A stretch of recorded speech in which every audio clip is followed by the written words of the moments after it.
યાત્રાધામ વીરપુરમાં ગણેશજીને કરાયો તો 1,21,000 રૂપિયાનો ચલણી નોટોનો શણગાર। સમગ્ર દેશમાં રીતિ સિદ્ધિના દાતા એવા ગજાનન ગણપતિના ગણેશ ઉત્સવ ઉજવાઈ રહ્યો છે, ત્યારે દેશભરમાં મહાનગરોથી લઈને ગ્રામ્ય વિસ્તારોમાં પણ ઠેર ઠેર પંડાલોમાં ગજાનન મહારાજની મૂર્તિનું સ્થાપન કરવામાં આવ્યું છે। ગણેશ ભક્તો દ્વારા પંડાલોમાં સુંદર ડેકોરેશન કરવામાં આવતા હોય છે। વિઘ્નહર્તા દેવ ગણેશજીને રીઝવવા મોદકના લાડુ, 56 ભોગનો પ્રસાદ ધરવામાં આવતો હોય છે। ગણેશજીના પંડાલોમાં અવનવા ફ્લોર તેમજ લાઇટિંગ, ડેકોરેશન અવનવી રંગોળીથી સુશોભિત કરતા હોય છે, પરંતુ યાત્રાધામ વીરપુર જલારામ ધામમાં ખારાવાડા પ્લોટ વિસ્તારમાં ગૌરીનંદન ગણેશજીનું સ્થાપન કરવામાં આવ્યું છે।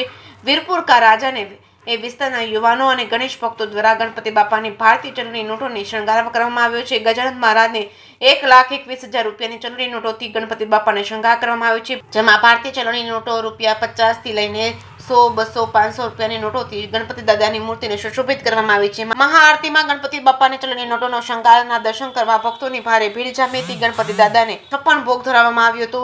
લોકો દ્વારા ખારાવાડ કા રાજા ગણેશજીની આરતી ઉતારી ધન્યતા અનુભવી હતી। જે કેસની ગુજરાતી સાથે ભાગ્યેશ ડોબરિયા, વીરપુર। નમસ્તે, મારું નામ તલરેજા વર્ષા છે। હું અહીં CHC વીરપુર સિવિલમાં જોબ કરું છું એઝ અ સ્ટાફ નર્સ તરીકે।